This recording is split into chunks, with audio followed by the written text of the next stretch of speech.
And I'm going back to Arizona where it's freaking hot as hell. It sucked. What the hell is this overqualified word? Like, number one, in Arizona, I don't do any deals in Arizona. I knew everybody in the country until crash happened. Loans are just being made easy to get. If you're a loan officer for a few years, you're making big money. Whole life policy information, 401ks, IRAs, checking accounts, savings accounts, CDs, mutual funds, anything that you have assets in. Don't put yourself in that position. Get it done, get it complete, make sure everything's cleaned up.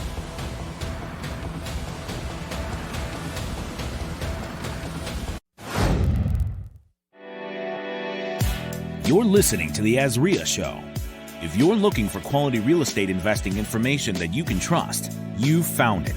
Stay tuned and join the tens of thousands of members that have already benefited from AZREIA, your home for education, market information, support, and networking opportunities that will advance your real estate investing career. Welcome, everybody. This is Mike Delpre, Executive Director of the Arizona Real Estate Investors Association, and this is the AZREIA Show. We have a special guest here today. Before I bring him on, Marcus Maloney's not here, so you may notice that he's not here right now. He had an engagement he needed to attend. We miss you, Marcus. We'll see you on the next one. So let's get back to the show here. Aaron Chapman, how you doing, man? Not bad, brother. Thanks for letting me in after missing the first round. Yeah, no worries, man. It's been about 2 months. You're a busy man. Got you on the schedule. We wanted to do it in person. So I think it's going to be a great episode. Tell us about yourself, man. Just tell us who you are, your background, right? So before we go on what you currently do, how'd you get into the lending world? Tell us about yourself. Spent my high school years on the cattle ranch, and you get to see a very, very simple business plan, right? You just get your ass up, get out there, get to work, and you watch slowly your effort and things growing, right? It was pretty awesome to do, and it was a lot of hard work, and you learn a lot of things at the feet of my dad. It was an enjoyable time. I went from there, graduated high school, not because I was any good at what I was doing out there. Actually, I cheated my ass off to get that C. I engineered my C to make sure nobody really questioned what was going on. Got out halfway through my senior year to work in the oil fields of Wyoming. Again, You're getting to learn a lot of new things. It was a wholly different environment. I'm 18 years old. I'm around a bunch of roughnecks, if you will, in the oil fields. Guys that have been into everything from drill rigs all the way to the welding side of it. And you're learning the dynamics, the human dynamics in that type of environment. And then from there, ran heavy equipment, drove truck, and I had an opportunity to work in the mines in northern New Mexico, which was an amazing opportunity. My family sold the ranch while I was in Wyoming. So where was the ranch when you grew up on? Central Utah. Okay, Utah to Wyoming to northern New Mexico. To northern New Mexico, back to Arizona. My family sold the ranch, came back to Arizona. Partnership went back, right? My dad's Irish, and when things go bad, it's like he's ready to fight. So sold that out, got out of it, and he went back to mining. That was his background. Okay. So working underground, he didn't like surface work. He loved being underground. I didn't understand why, but I heard all the stories as a kid. Tell me a story. Well, I mean, he would tell me about the stuff where he was working what they call there's a place you call a raise. Okay. Right? And so what it is, you're going from one level to the next level. What they'll drill downward. It's like where you just drop the ore and it drops down to the level below you. Okay. Right. So he was doing what they call cribbing a raise, and it's putting in the timbers into it. And he's building it all up so you can kind of secure it. He had fallen down this raise and landed on the tracks because it was a track drift, is what they call it. You had the little locomotives coming in and out of it. He landed on the track and messed his back up. He was talking about how he was his partners when we worked underground. He was telling me all kinds of stories growing up. Remember when we'd go on vacations, we'd pick up my dad after a shift right at the mine. He would jump in and we'd take off, and it was vacation time. Yep. And so I got to see the mine properly, but never got to see down in it. Okay. And so because of my background running heavy equipment, breaking rock on the surface, he was able to convince the guys at the mine to let me come and give it a shot. So went underground with him. And they just turned me loose with him. He said, just follow your dad. He's the best miner we got. Just do what he tells you to do. Well, you got to understand, my pop was always, it's like, I wouldn't say he ruled with an iron fist. That's a little bit of a strong way of saying it. But my pop, man, you were a man when you stepped on the cattle ranch. You stepped out and he'd knock you on your ass. Yeah. And then you go underground, his world down there. Wow. And so, usually a person being turned loose in a mine takes about 6 months to learn the process before you're made from what they call a nipper to a miner. Okay. And he just turned me loose day one. Do this, do this, do this. And within 21 days, I did what they called cycling a heading, which usually it's about 6 months before a person actually learns how to do that. And what that is, you walk into, it's called a tunnel. That's your heading. It's going on a direction. And so that direction is the direction of a compass, which is a heading just like you would have on your compass. And that's why they call it that. because you have our surveyors that are utilizing that to point you what direction you're going to go. And then you're on that heading that they set with these pins that are set in the tunnel on the sides and on the top. And you got to get out the lines and line everything up and draw your heading where you're going. And you got to line it all out. And then when you draw out your pattern, you start drilling about 32 holes into the forward direction where you're going. It's about 6 foot deep. Wow. They're about 2-inch holes. And then you pack them full of explosives. You wire it all up. You step around the corner. You blow that up. You get a loader. You clean it all out. You support the ground, and you do it again. That is a full cycle. You're just blowing things up all day. Blowing things up all day, right? You're running this drill machine. It's 160 pounds. You got to manhandle this thing. Yeah. It's like, you see the big jackhammers in the road construction where they're hammering. Mm-hmm. This actually has to be elevated. So it's got a single leg that's run with air. Raise it up and position it where you want. And then you're drilling and you're handling this thing as you're drilling into the rock. And you let the air off, and then you pick it up and you pull that thing out, and you got to manhandle the damn thing to come out while it's hammering. And sometimes a little pebble will fall in and it gets stuck, and you're having to hold this thing as it's hammering and try and get it out, and you're working it back and forth. So it makes you into a man when you're down there. Sounds like it, man. So and I remember one of the craziest stories down there is everything looks the same. That's what really, really is crazy about this place. You're talking about it's all just rock tunnels. Nothing looks different down there. First got turned loose down there with my pop. They showed me around. They said that there's certain places where they would put the explosives in one cabinet. So you have this lock box where the explosives are. You got another lock box where you have all the timers and the stuff to set off the charges, what they call the electrics. And you have to go to 2 different places. They're not kept together, right? You don't want to put the things that set off the explosives with the explosives. Got it. So they say, hey, go down to line 5 and get this, and go down to line that. Along the way, you'll see the cabinet for all your timers and your blasting caps and whatever else, and then go down to line 5, and that's where they have all the explosives at. So they sent me with a loader. I'm going there and loading all this stuff up, and I get down to what they call line 5, and I backed down in there with this loader. And there's these loaders, you sit sideways, so it's easy to go backwards or forwards because you're sitting sideways on the thing. I'm backing down there, and all you hear is this pump, this pneumatic pump, pumping the water out from where it's just creeping into that particular area, because it'll flood if you don't just get it all pumped out. And there's something weird about that place, man. The hair is standing up on the back of my neck. I wanted out of there. Some vibes. Really, really, really bad vibes. I backed in there. I opened up that cabinet. I just started throwing boxes in. I think it was like 3 or 4 boxes of explosives. And they're like, I think they're 100-pound boxes. And we're just throwing, right? Just getting those things in the loader. I'm getting out of there. I hauled back to where I was supposed to be. And it was like, so how was that? I'm like, I ain't going back in there. They all started laughing. What are you laughing at? And there's like, nobody wants to go back in that place. 5 miners were killed years ago, and nobody likes going in there. So why do they keep the crap there? Yeah. Like, literally is the freaking. Why'd you send me out there? Like, I'm in the new guy, so I always had to go back, and I hated having to go hit that because it was just an eerie spot, and they didn't tell me, and so for it to, you actually feel it. Yeah. And then find out later that's what happened. So that was one of the crazy spots. I remember the day that I cycled my first heading. What was crazy is I was missing the blasting caps. If I remember correctly, it was this time I was missing the blasting caps. I literally had to run a bunch of tunnels because I got figured out where the place was. Running all these tunnels, pop out a backside to where that stuff is. I grabbed a whole bunch of stuff and I ran back, sprinting. If I get it plugged in, I can blow this up. And I literally hit my full cycle in 21 days. Everybody's congratulating me. I got taken up to the top. So you're on the surface. The shift boss is there. My 21st shift. And my boss and my dad goes into his office and start talking to him. Then they wave me in. This old guy gets up, shakes my hand, put his arm around me, goes, I've never seen anybody in 44 years of doing this as able to cycle heading in less than 6 months. Because you're a miner now, you get miner pay. Wow. And you get miner respect. That was a big deal to me, but that wasn't the biggest deal down there. So that was huge, right? Be able to get to that point with these guys. I was 22, 23 years old. Then I was down there. I was now trusted to run my own heading. So we're in the spot, we're running 2 different headings off of a main tunnel. My dad's going one direction, I'm going the other. And you communicated with your headlight on your head because you can't talk. It's too noisy down there. I saw, as I'm drilling into the face of my heading, I saw the light on it going around, actually going back and forth. So that was a signal to me to stop. So I shut down, I turned and I looked and I walked towards it. Here's the general mine superintendent for Unical, running the whole place. And he and my dad are talking. And he's asking questions about what's going on there. And I heard my dad say, well, my partner and I are, and that's the last I heard because I made it. I've heard my dad talk about his partners so much as a kid. For me to be put on his level to say my partner. Oh, yeah. That was it. Ah, That was it. I'm like, this is what I've been trying to get. And wow. I've been there for only 2-3 months. That's amazing, man. And I was able to be called his partner. It was a big deal. Good for you, man. Okay, so let's transition a little bit. So that's sounds like a huge milestone for you. I could just tell, right? Yeah. Like that meant a lot to you. So now you're this big time lender, one of the biggest lenders in the country, going from underground to in an office or wherever it may be. So how'd you go from that world? Is there another phase before you got into lending, or? Well, it was a kind of a quick phase to get into lending in actuality. So they started shutting down that project. Mm-hmm. Right. So what it was is we were working for a contracting company. They had the people who worked for Unical, actual miners for Unical. Then they brought out a contracting company because they were behind in their production.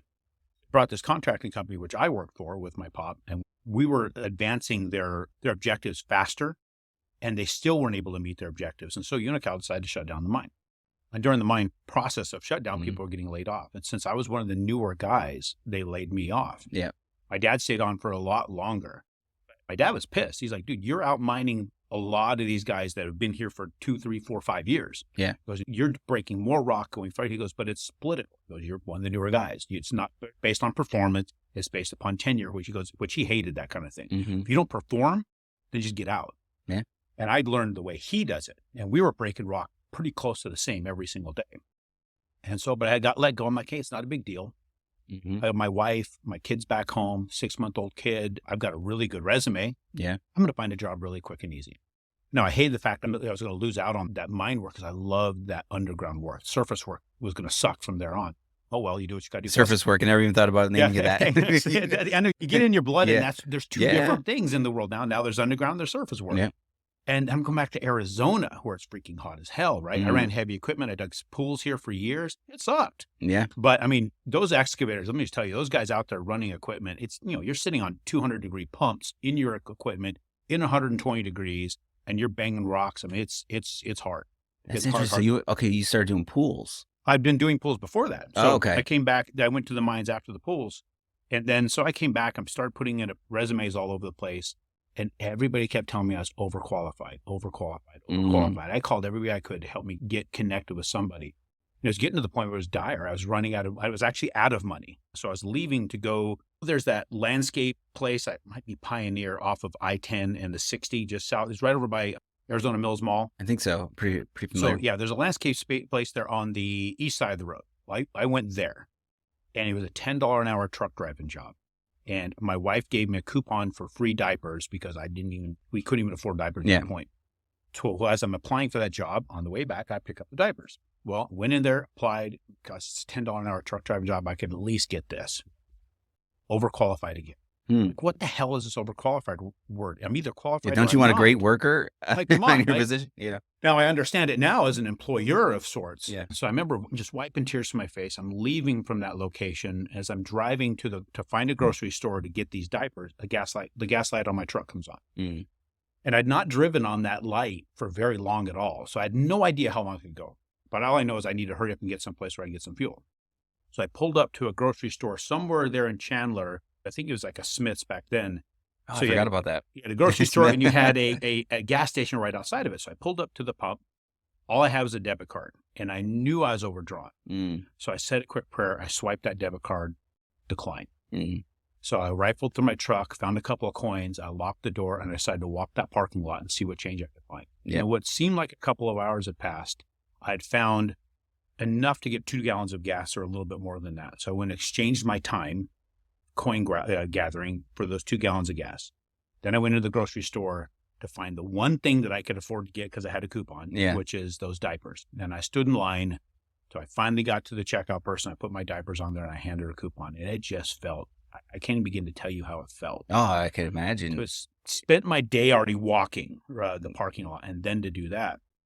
And then when you think about, well, then as I'm leaving, I had my head down trying to get out of that grocery store, not look at anybody, just get out of there. And I heard my name called. Oh, my. And that's why I turned and looked. There was this guy named Keith Henderson is his name. And he started approaching me and he used to run the office at the company I ran heavy equipment 4 years before. He asked how things were and I gave him a brief overview. I didn't want to go into detail. I just kind of skimmed on. He goes, well, let's go to dinner. I'm like, dude, I can't right now. I just can't afford to go to dinner. He goes, oh, I got a gift certificate to Red Lobster. Let me take you and your wife. So He took us to dinner at Red Lobster there on Alma School in 1997. Okay. There's where he sat down. He talked about the fact he was now in the mortgage industry. And he had given me a business card for a broker's office to this guy named Scott. He says, call Scott. He'll get you connected. So I said, well, worth a shot. I have nothing else to do. I literally had no other options. So I cut a foot off of my hair. I shaved. My mom bought me some business-like clothes. I went in and I interviewed with Scott, and he started me as a telemarketer in 1997. Wow. And that's what got me in this industry. Those little things, man. Like just in the grocery store. Like, think about it, right? It was 97. People still carried change, right? And think about the price of gas at the time. I couldn't do that today at $3 and $4 a gallon. No, yeah. Right? So you think about that. And then what if I found change really quick and I got out there quicker? I wouldn't have seen Keith. If it took me longer to find that couple of gallons of gas worth of change, I wouldn't have seen Keith. It was the perfect timing to run into Keith. You know, I had the opportunity to take him out to dinner recently, and I hadn't talked to him in 20 some odd years. Wow. I reached out to him and said, Keith, we need to get together. He goes, dude, I haven't heard from you in a long time. And then so I took him out to a really, really nice steak dinner, and I thanked him. Great. Thanked him for being in the right place at the right time. He changed my life. So where do I sit now? I went from a telemarketer that was completely not only broke, but in debt all over the place to now I'm ranked number 7 in the United States of over 1 million people that do my job.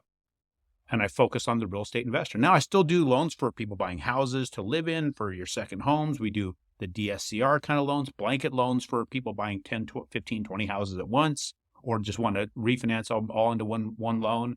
We do some commercial stuff. We do a lot. I got a massive team that we focus on working with the investor because it's the hardest thing out there. And I remember you telling me, how many loans are you doing a year? Our best years were 1,400 a year. Wow, that's amazing, man. And you're nationwide or local? 30 years. I mean, 30 states. 30 states. 30 states. I am local. What's funny is I don't do a ton locally. It's when I got, I started doing I was doing a lot locally. It's how you break into it, right? And but I've got an outfit called Modex who tracks the loan originators and how many deals they do.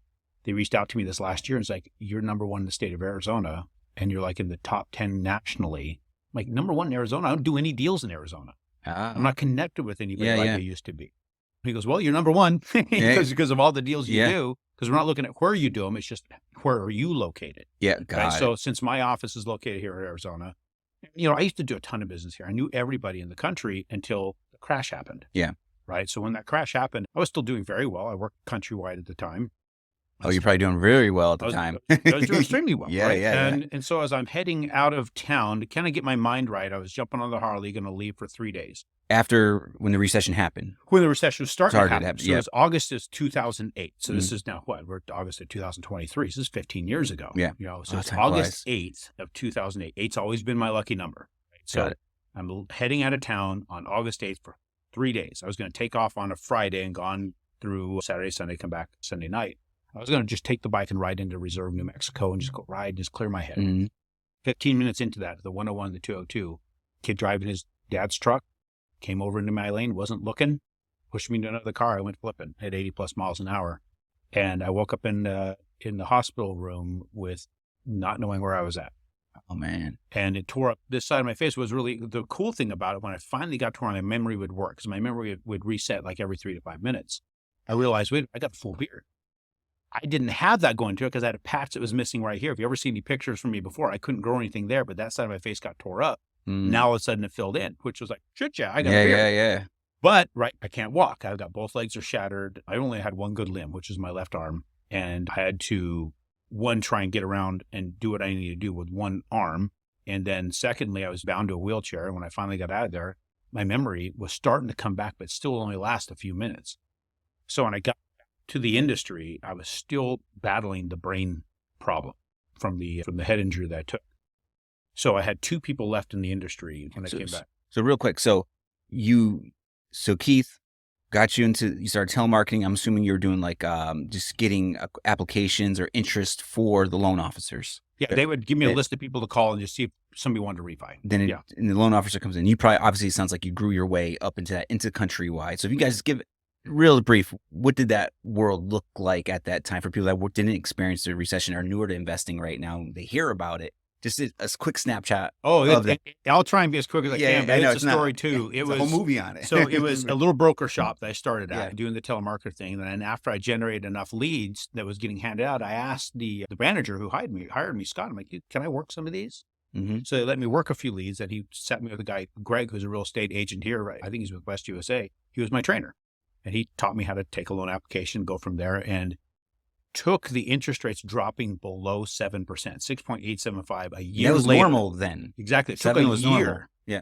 before I finally got enough business, because I was working 2 jobs. I'd run heavy equipment in the morning. Actually, I drove truck to Sacramento back once a week. That sucked after about 3 months. Okay. Then I would start running heavy equipment again with the same company I did before that. I was working with Keith. Sleep 4 hours a night, get up at 3 a.m., be the job site by 4, work till noon, get to the office by 2, and work till 10 every single day for a year before the rates dropped below 7%. And all of a sudden, these refis started coming. So I replaced my income there.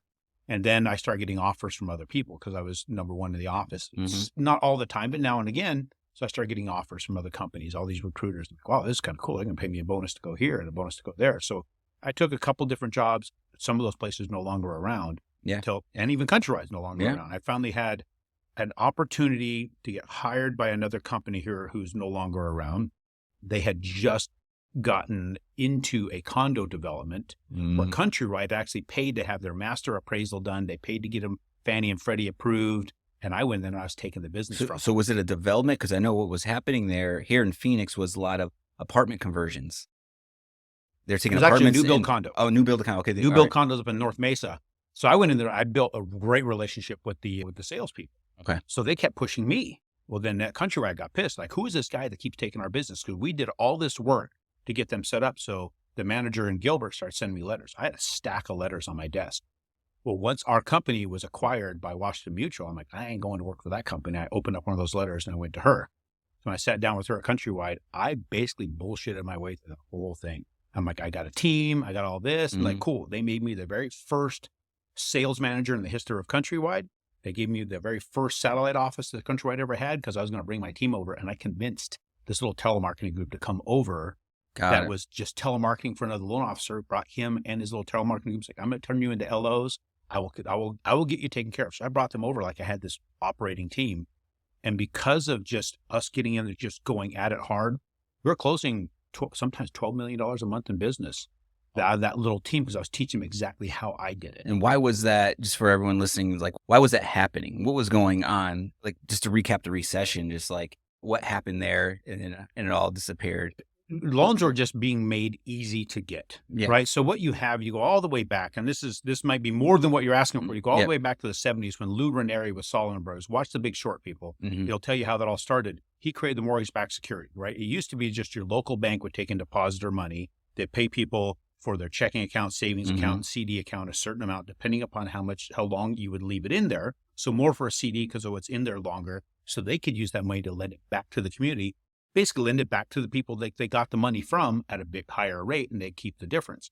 He's like, why don't we do this on a global scale? So he started that. Wow. And then what happened is, like, it became sexy to be in bonds. Bonds was not a thing before, but this is a bond. It's a long-term instrument. Well, then they start getting like, well, we have all these people want in, but we don't have everybody borrowing from us because it's so tight. We need more people borrowing the money if we're going to continue to keep taking money. Mm-hmm. So that's when they started getting loose with the guidelines. They started changing it to these pay loans and these no income, no asset loans and stated income loans, and all that started happening in the late 90s till you get to the mid 2000s. Now all of a sudden, all came to a head. Way too much money out there for stuff that was being paid back. And then you have the crash and you have the Dodd-Frank Act and all that kind of stuff. And my personal way of weathering the crash, I weathered it from a hospital bed or from a wheelchair on opiates. I mean, I didn't realize what was going on so badly because I was on opiates while the rest of the world is just imploding. Wow. And it was really, really an ugly spot for the whole world. It definitely was. Yeah. Going back to, I remember those liar loans. I was in the loan officer world for a little bit. And I just remember the guy was like, the loan officer, because I was in training, the guy was like, what do you do? I'm a landscaper. You own the landscaping company. And I was like, whoa, what am I doing? What am I doing here, man? That's how reckless it got. It got very, very cowboy, very, very reckless. Yeah. And then when you started instituting the Dodd-Frank Act in the 2012, and they really started making a lot of big changes. It was huge. What is the Dodd-Frank Act? Just so you got Barney Frank and Chris Dodd, who are basically the names behind names in front of all the legislation that was passed on regulating our industry. And it's extreme regulation, where before you can do whatever you wanted. Yeah. One of the big things that people will notice is when you send out disclosures to somebody that's going to borrow money, you have this massive stack of paper that people got to go through. It's a lot of redundancy.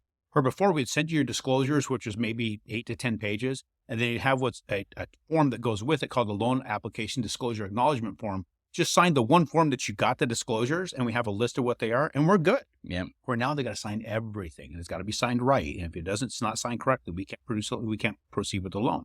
It's gotten really, really complicated. Now we're just used to it. Yeah. Right? But when it first happened, I'm like, wait a minute, I got 3 days to get this out.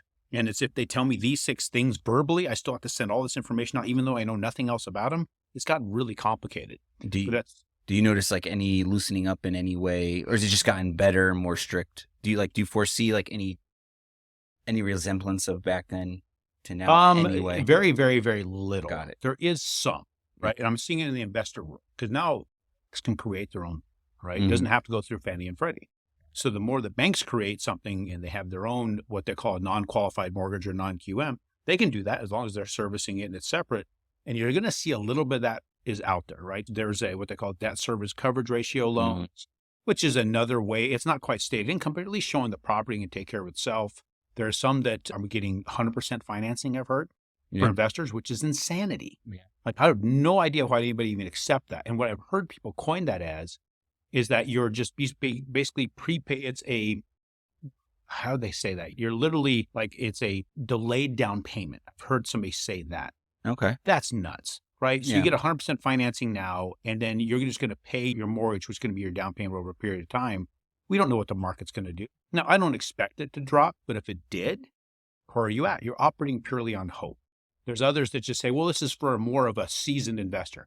I don't give a damn how seasoned you are. I don't think anybody's seasoned enough to take that kind of a mess on, especially 9-10% interest rates at 100% financing. This doesn't make any sense to me. It's wild. And when they say it's a seasoned investor, what is it? They're literally, in a way, you're kind of like tickling the ego of the person you're selling it to. Oh, you're a seasoned person. You know what you're doing. I'm going to hand this off to you. I'm like, in reality, they're jerking you off, right? You're getting screwed by this particular thing.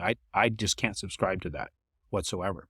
So I'm a big fan of the good old-fashioned 30-year fix. Put your 20% down. Try and avoid putting yourself in a position where if things flipped, because we saw them flip, you're going to get yourself in a bad spot. I came back to a completely obliterated industry. Yeah. 2 people left in it that were doing business on the real estate side that I'd worked before. One was my mother, Mary Ann. She's with Rosenbaum Realty now. And the other was Carolyn Irby. She was with Coldwell Banker at the time. We haven't talked in a little while. I do need to reach out to her. But they would both communicate with me, call me up, give me a referral, call me back 5 minutes later, say, did you write that down? I said, did I write what down?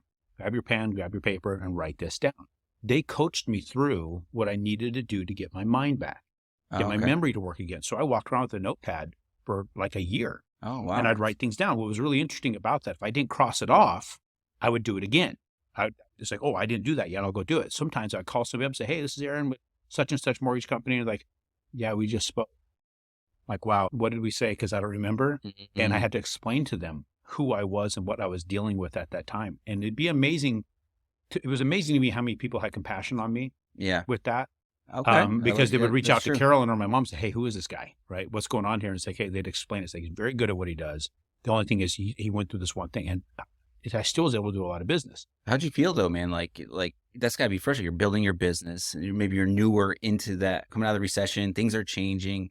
It was after the recession, right? Oh, it was, this was 2009. So if you're a loan officer for a few years, you're making big money, and now all of a sudden there is no money, and you got to grind, and you have the situation that you just dealt with. So I can only imagine how you felt. Like, how'd you get through that? What inspired you to keep? Well, one, I didn't want to go backwards. Yeah. Right. What else was I gonna do? And I knew what it was like when things were awesome. You had a taste of awesome, so I wanted to get back to that. And then Bank of America had taken over the country at that time, right? So, which I have theories about that whole thing, and there's not even any time to get into that. But ultimately, they took over, and I'm working for Bank of America. In my opinion, it was like serving time for something I didn't do, is what it felt like. I just didn't like the way they operated compared to how I like to operate. So I left. I went to another company. And as I left, I had a new client call me up who was buying a house from somebody locally, and they were it's what's called an FHA flip. Okay. Person was flipping the house, buying it, rehabbing it, flipping it, and the buyer was using an FHA loan. FHA didn't like flips. You had to own the house 90 days before you flip it, but you can use, and there's a specific kind of loan that would work for that. The new place I went to could do that loan. At the exact same time I go over there, a former associate of mine at Bank of America calls me up and says, hey, I got one of these FHA flips here. Do you mind just taking it? Because we can't do that. I'm like, cool, I'll take it because we can do that. I called the seller. It happened to be the same seller with two different buyers. And I explained to them what I was doing. They said, can you do an FHA flip? I'm like, yeah, I can get that done. I said, every loan originator says they can, and not a single one ever has. We'll be prepared to rewrite the contract in 90 days. We got that deal done in 3 weeks. Wow. So the CEO of that organization called me up and said, you got to come up here. So I sat down and said, what do we got to do to make sure all our people at least talk to you? Like, just tell them to talk to me, right? It's like, this was amazing. Next thing you know, I'm getting all this business from them because we delivered. And then they had these investors coming into Arizona because the price of housing was cheap here at that time, 2010-ish. It's amazing you can get for $50,000 in the state of Arizona at that time. And the rents were huge. So all these people were coming in. I would have loved to have bought into it. My credit score was like 460 at that time because of what had happened to me crash. So all these people were buying houses there. When they bought up everything in Arizona, they went to Indiana, then Texas, then Missouri, then Tennessee, and they started going around the country. And I just kept following those clients. When you say they, right? Like one thing I like to always let everyone know, especially in like the wholesale world, there's different buyers. Like buyers go through cycles. So it's like when things are down, it's a different type of buyer in our marketplace. It's not the California buyer or the hedge fund. The more savvy, right? These were a lot of investors coming out of California, and they're buying what they call the turnkey investment real estate. Somebody bought a house, rehabbed it, selling it to them. Then they went to these different states. So I started following them, and they would recommend, hey, I want to use my lender. Of those people in states, like, we don't want to use your lender. We're using our lender. They would fight back because I developed this relationship with them. Next thing, those people in those other states, like, wait a minute, you're getting stuff done faster than our local guy will. Can you do other people for us? I'm like, yeah. So I started getting more referrals and more referrals. And that's what built me up to doing 1,000 loans a year, 1,300 loans a year, was because it was all just people referring me. It was 100% referral based. There was absolutely no advertising that built that up. And so then I started adding team members to it. And I remember standing in Chipotle in 2014. It was just me and one staff member. And we were doing probably 18 loans a month. As I'm standing in Chipotle, it was just hot outside. I had to wait outside to get in. Finally got in. I'm standing in this massive line. And as I'm bored waiting to get to my point to order, I started counting heads behind the counter. And I realized there was 11 people there working at Chipotle to be efficient in burrito construction. I'm like, if they need 11 people to be efficient in burrito construction, what do I have to be and have to do real estate investment finance? So as I'm staring at that, I got to thinking, what if I put a person doing here and here? So I built out a process based upon Chipotle's method of building burritos. Just standing in line. So that's what I have now. I have 22 people on my staff that we built out a system very, very, very, very similar to that. All right, man. So you got your 22 people. So let's just go into some of the basics of like, an AZREIA member, someone maybe newer to real estate investing or experience, just like, or you'll start with the newer person. Just what they might not think they can get a loan, right? Maybe they don't have steady income or good credit. I don't know. So like, just give us an idea of what does a newer investor have to do to be prepared to buy an investment property? So a very, very good friend of mine, Joel Moyes, he's actually one of the owners of Realty Executives here. We're business partners in many other things. Interesting, we don't do business together in the real estate side. But what he loves to quote, and I don't know where this quote come from, but it's the start that stops most people. Okay. So think about that for a minute. It's the start that stops most people. Real estate investors have to just start. If you want to become a real estate investor, if you hear that majority of millionaires are made in real estate than any other way, you got to start. What is the best place to start? Is to just call me. Right. Seriously, just call me, because you got to figure out how you're going to acquire real estate. You can look at all the real estate you want, but if you need to figure out financially how to get your hands on that, you need to know that first. Too often people want to say, well, do I call you after I find a property? Well, do you know you can afford that property? Do you know you can get the financing of that property? Do you even know what it takes to finance that property? You're going to go through all this energy and all this time to search. You find the one you like. You're going to go through negotiations. You're going to go into contract and then call me. And if things don't work, look at all that time you just lost. Yeah, real estate's all about the money. It's 100% about the money, right? So if you don't know yet, then you're literally wasting all this time unnecessarily.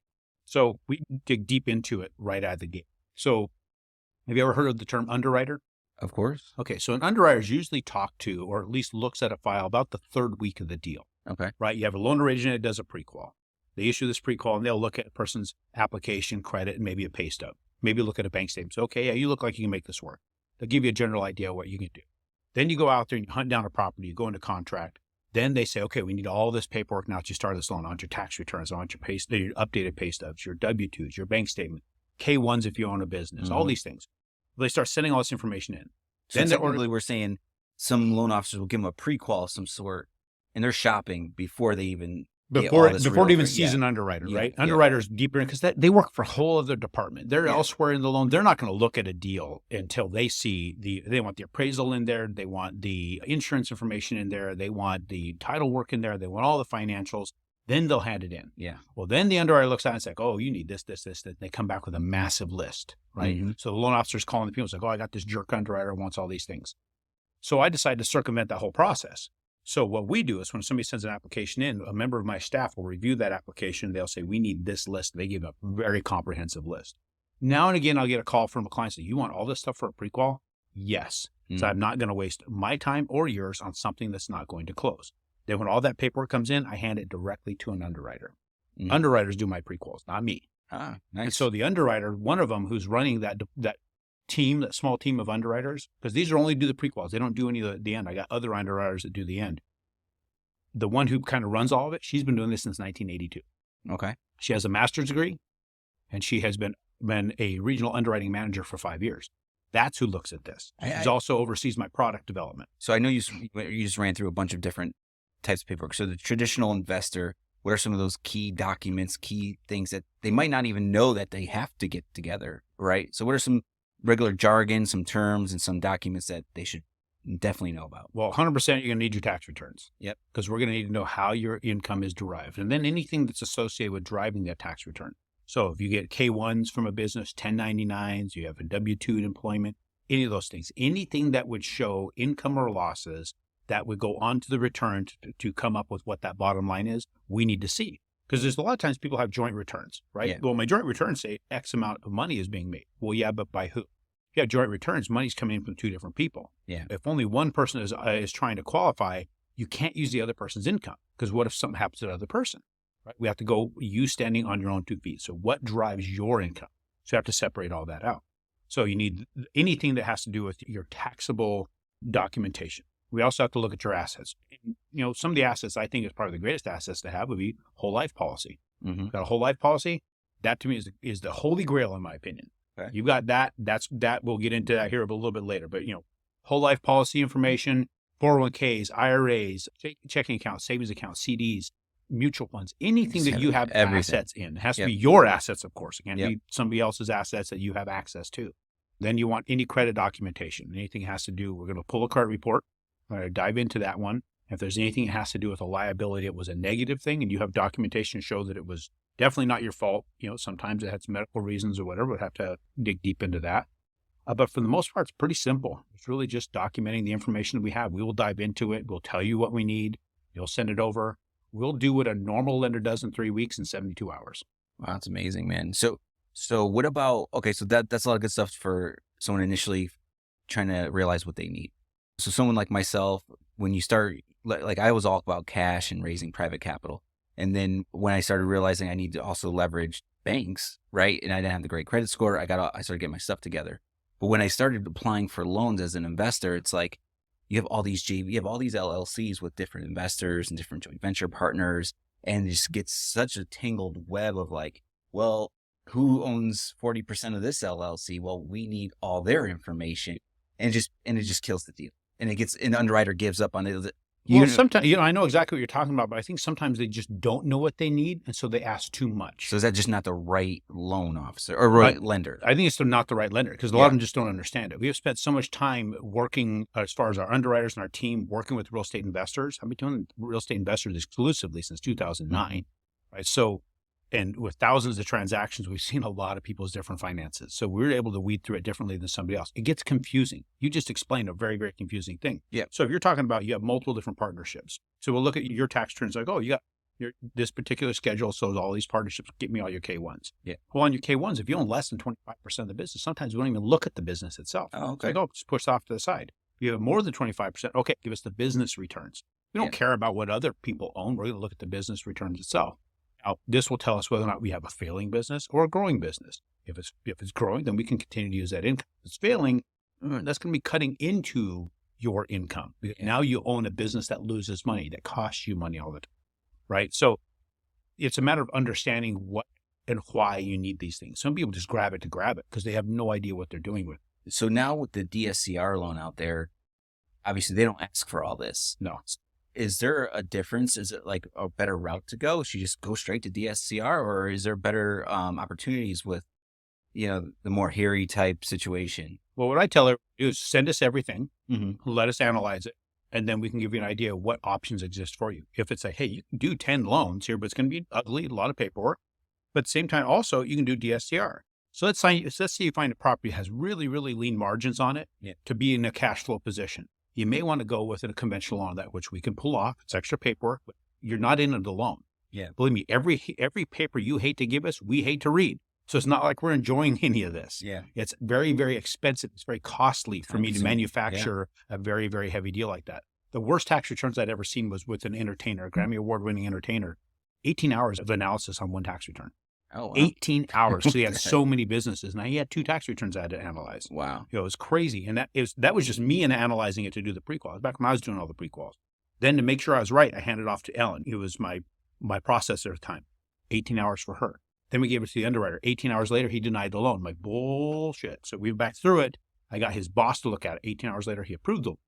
Right. So we dig deep. We understand what we need and why we need it. And sometimes you don't need some of that stuff. Because there is definitely a less is more in this world. Now, if we find that you have a property that has massive margins on it, let's go with the DSCR. Let's park that one over there because it can be done in many cases, under an LLC. So it doesn't appear on your credit. It's a business deal. You can still get your 10 Fannie Freddie and you're building up over here with a better margin property. It's a matter of building your empire. Yeah, we try to look at it from the perspective of this one person has this capability to do X because of their assets. It's very asset driven. Mm-hmm. It's not so much income driven because when you're buying an investment property, as long as your income is enough to satisfy your current expenses for you as an individual, you buy an income producing property, we use the income to offset that expense. That for your debt to income ratio does not get impacted at all. Got it. So this is very important. So it's like having that mortgage company or that lender that understands real estate investors, like where you can look at their finances and switch loan products or have access to loan products are very important. So since you're in 30 different states and you're based here, what a lot of people do due to Arizona's rising purchase prices and values, and sometimes the numbers don't shake out with the interest rates higher now. So a lot of people are going out of state, maybe Midwest, the Rust Belt, whatever it may be. Are you dealing with those types of loans? And my question is, what do you think about the BRRR? And it's always a rage. It gets the online hype, the books. So it's like, which I think there's a lot of variables in a BRRR. A lot of things can change. Just let me know your thoughts on the BRRR. Well, first off, since I do business in 30 states, I deal with a lot of people moving a lot of real estate weight in different places. In fact, I speak at events across the country. I've got one going on in Memphis, October 19th, 20th, and 21st. So I'm literally the MC of the event. Okay. Right? So anybody who wants to go to that, you just go to my website. You can come check it out with all the players in Memphis. Also, we'll get into the guest speaker who's going to be there in a little bit if you'd like. But as far as the BRRR, I freaking love the BRRR because we've been very successful with BRRR. At my peak, when I was doing 100 plus loans a month, we were doing 30 to 40 of them in BRRRs. Wow. Now, what makes us different with the BRRR is the ability to finance and get your money back out of it quickly. Yes. Too often people go out there and they'll buy a property and they'll put, let's just say they find it. We're going to use round numbers just for the sake of math for people that are listening. I need you to be able to envision the numbers in your head so we'll sync up our brains. Let's say you're putting 20% or you're buying a property for $50,000. And you're going to put, say, $25,000 into that. So you're at $75,000 on this property. And it's easy worth $100,000. Okay. Well, what you invest in this property is 75% of $100,000, right? Correct. So you get that appraisal. A cash out refinance says you can go to 75% of the value, which is $75,000. That's what you invested in the property. You should be able to get your money out, right? Well, not the way things work in the lending world when you went about it the way you did.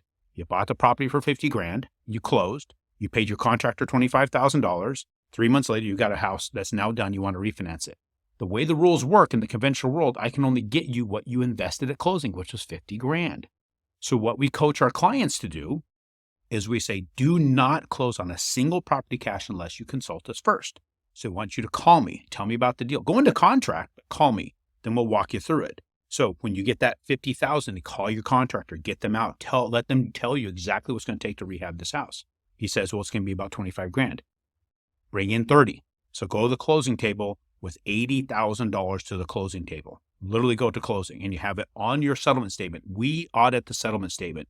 Do not close on that cash purchase till I see it or remember my staff sees it. We see your estimated settlement statement from the title company or the closing attorney, wherever you're at. And it says you got $50,000 purchase price, X amount in cost, $30,000 repair escrow. Why is it $30,000? $25,000 because you know that's what it is. You need a little bit for cost overrun just in case.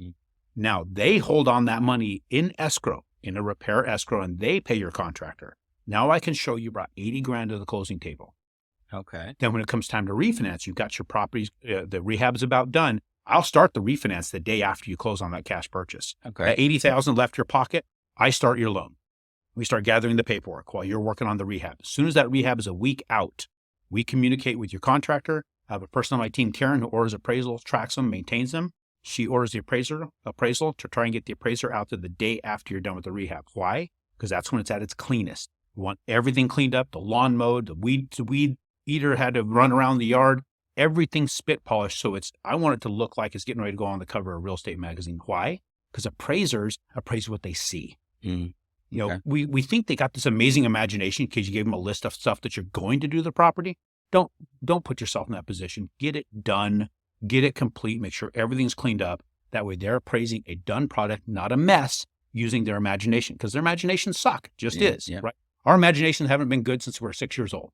So now that that's done, let's say we get an appraisal back for that. Maybe it's a little bit higher, maybe 110,000, something to that effect. Now you're at 75% of that value or better. I can literally get your full 80,000 back. And you've only been in the deal.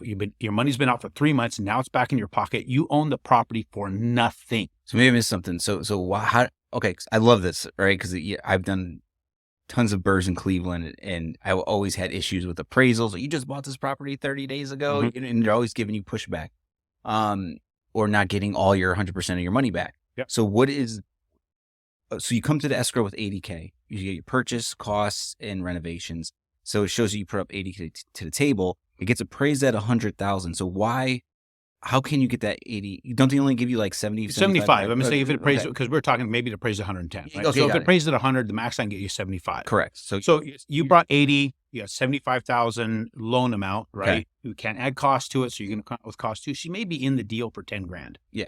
You own a house for $10,000. So if you make any cash flow at all, look at your cash on cash return on 10 grand. So what my thought was, so do you have better odds of getting your money back if you bring it up front versus not? Yeah, because if you don't bring it up front, you're not getting it all. Got it. At all. Now, that's a conventional lending program that we have. Now, here's another twist on this. So we talked a little bit about the infinite banking strategy. I at least alluded to it. So I have people that have, and I'm big into this, you use your life insurance policy. I put my money in the life insurance policy. I borrow against the policy to buy my investments. But that policy is owned by my trust. So I get a loan from my trust. So when I buy... So we're talking, another name of this is infinite banking? Infinite banking. Okay, cool. So just quick description as to what that is. So ultimately, I'll just tell you the story. And so we're going to circle back around because I use this in the BRRRR a lot. Okay, so that's why we're getting into this. We're wrapping infinite with BRRRRs. This is how it works with the BRRRR. And it can be used in different ways. You guys have to call me to get all the different ways to do it. But this is the way we do it. I talked about how I was 460 credit score. Back in 2009, everybody's coming here to buy houses. I was a negative net worth. I went into the hospital worth about $3 million. I rolled out at a negative 1.5 when I came out of the hospital. I had to negotiate to get all my debts covered, but I did because luckily I had this massive medical bill that I can hand to everybody. $1.7 million for 1 week. I was in there for several weeks. So I got back to where my credit score was up in the 700s. I got 90,000 saved to start investing in real estate in 2016. I heard one of my clients who at the time had just financed 17 houses between he and his spouse. Now, he was the captain of the USS Tucson nuclear submarine. Then he went to work at the Naval Academy as an instructor. At the time I was working with him, was working at the Pentagon for the chair of the Joint Chiefs, overseeing all weapons for the military, on his way to become an admiral. I had heard through the grapevine that this guy left the military to sell life insurance. So I take a personal, exactly. I take a very personal stake at every single one of my clients and decisions they make because their success ultimately becomes my success. So I called him up and said, hey, is this true? He goes, yes. Are you freaking stupid? And he just laughs about it. He goes, I will not answer that question until you get your wife on a video conference call with us. It was go-to meeting at the time. We didn't have. So it was October 2016. It's my birthday weekend. We're in a cabin in northern Arizona, and we are on a go-to meeting with this guy breaking this down. And Gary's giving me the full rundown on how to use this.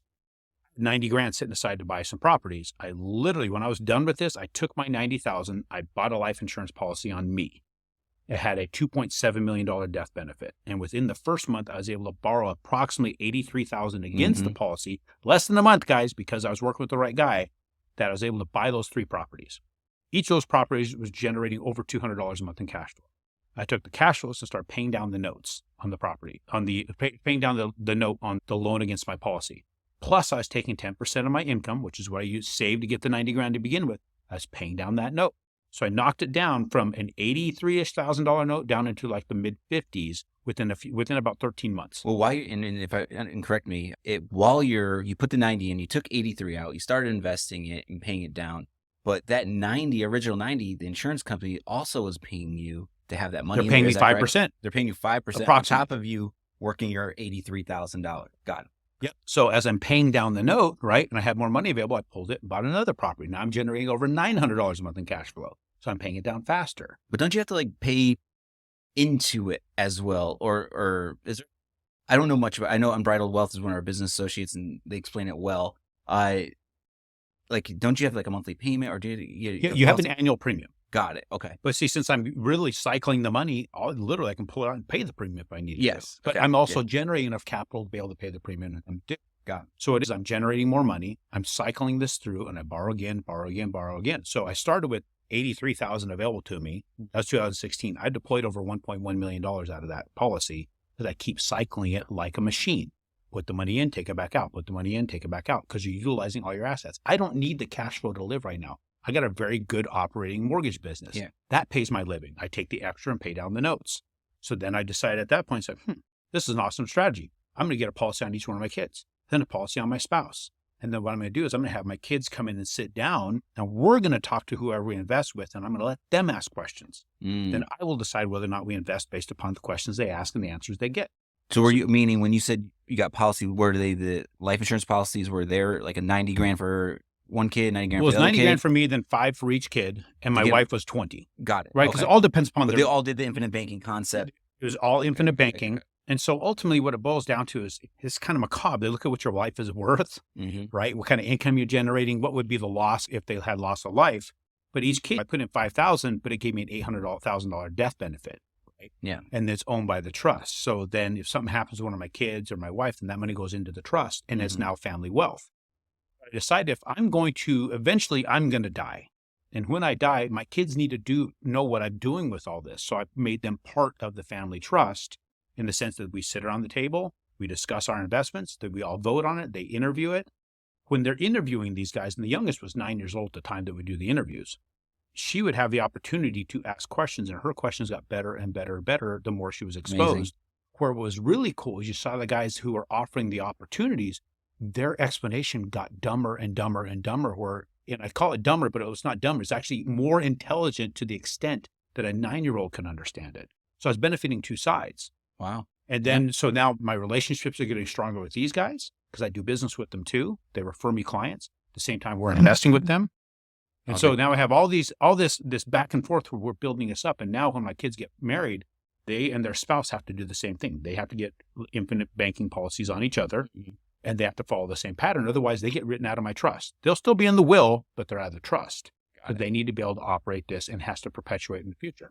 The other thing I love about the life insurance policy, think about it this way. It's life insurance, not death insurance. It's life insurance. I am insured that I can live my life. I'm going to spend every single damn dime I've got. I want to spend the last dollar the second I pass. So that way I've used every asset that I developed myself to enjoy the life that I have. Because when I die, my family's going to get such a windfall of death benefit that doesn't matter what I leave them. Who cares, right? So all these people. So you're not even worrying about building up the rental property numbers. And I don't give a crap, right? What do I care? They're going to make so much money when I die, it doesn't matter. Got it. And that's all going to go into the trust, and they have to perpetuate it for the next generation and the next generation, right? That's how generational wealth is truly perpetuated, is through these death benefits. That's how the Rockefellers did it. That's how I believe how the Morgans did it. Carnegie didn't do that. Did the Vanderbilts. All of it was vaporized, right? Because nobody had life insurance policies. So I use that.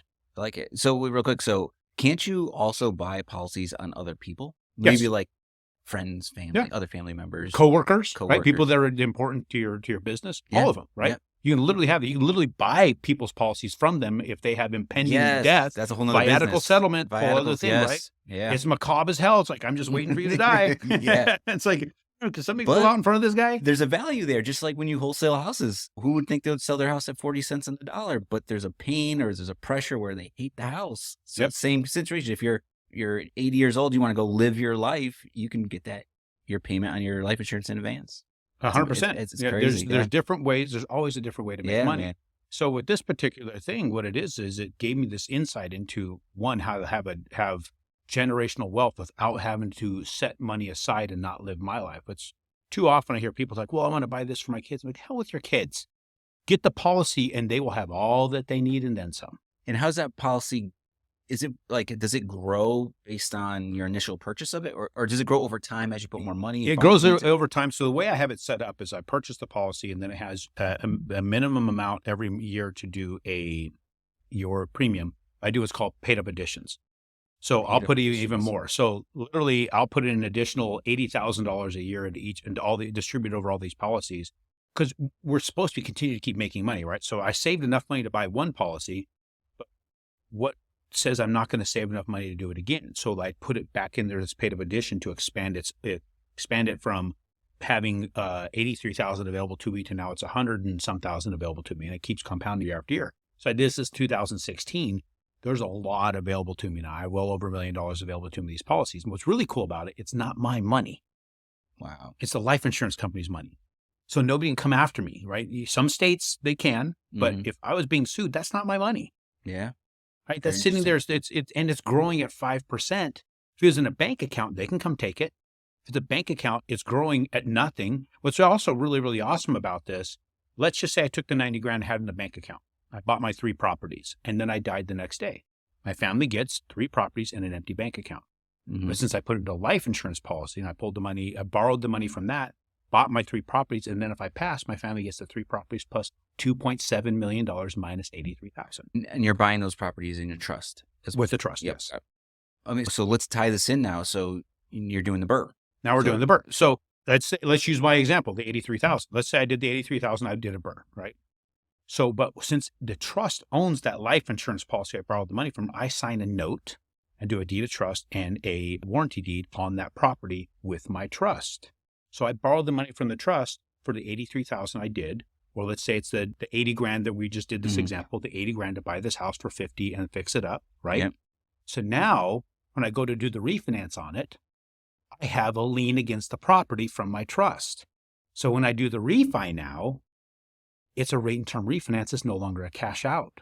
There is no seizing on it because I'm paying off an existing lien. I have all the paperwork that leads up and my team makes sure it's all in place before all of this closes. So when I go to do a refinance, somebody comes to me with that same scenario, hey, I want to do this loan.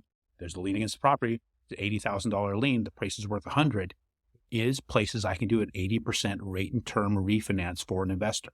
Okay. So literally pay off that loan. The money goes right back into their life insurance policy. They have 80 grand available to them. They in the property for nothing, and it's a rate and term refi. What's beneficial there is there has been the Federal Housing Finance Agency has added what they call loan level price adjustments to certain loans.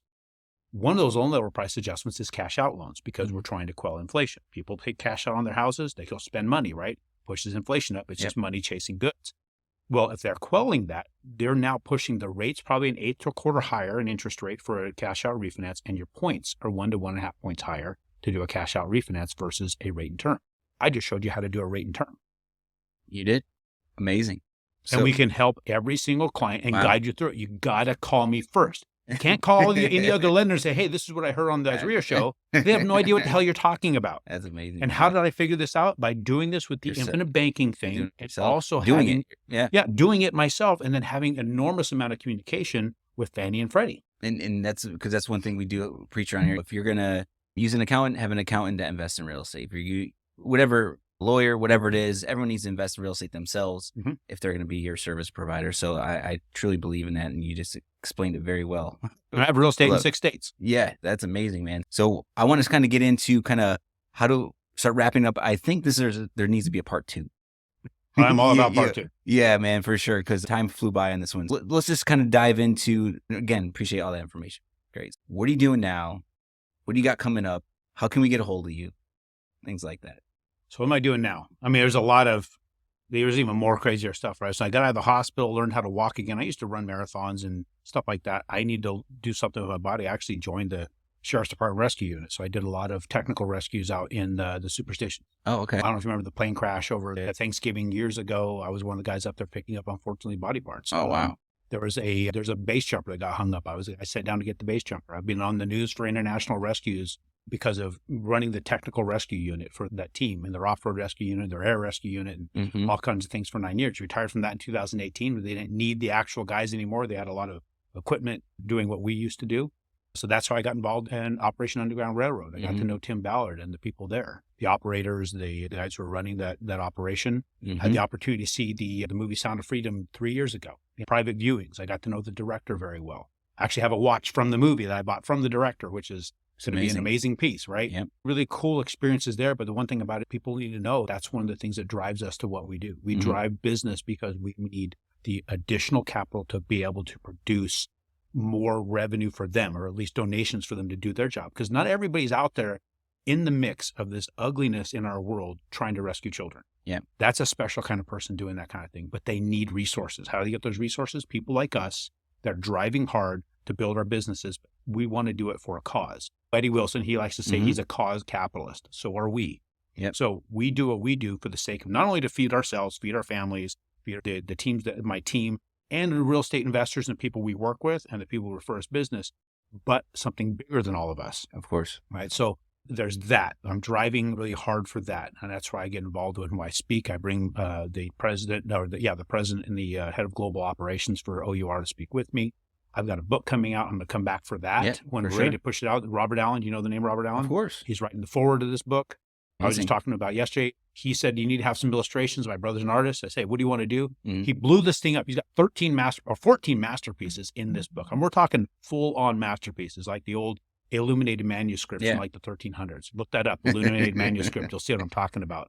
But he rednecked it all up. Yeah. When that comes out, that's another thing that we're driving people to figure out how you want to get to where you want to get. There's ways I got here, but a lot of it was just sitting down and writing it out and so vividly describing where I was going to go that actually ended up there without really realizing it sometimes. So I'm going to coach people and help them accomplish that same thing. It's all going to start with. So that's what I'm doing now, just driving business, trying to help people understand what's really out there, the ugly underbelly of the world. And you got the Sean Ryan show. He's got a guy out there. I can't remember what the episode is, but he's a hacker that's hacking into these sites and these people that are doing trafficking children. There's people out there doing something, and it's the most debilitating thing in the world to think of because we don't think we can do anything. Yes, you can. See the movie. Take people to see the movie. Talk about this stuff. Be aware of what it is so you can point out there's a dirtbag right there. We need to do something about it. We've got to change the world in that respect. And it starts with just knowing what's happening. So there's that, and just driving business, trying to make investors successful. I have this belief that, or at least this thought process, that I don't care about your first investment. I care about your 10th investment.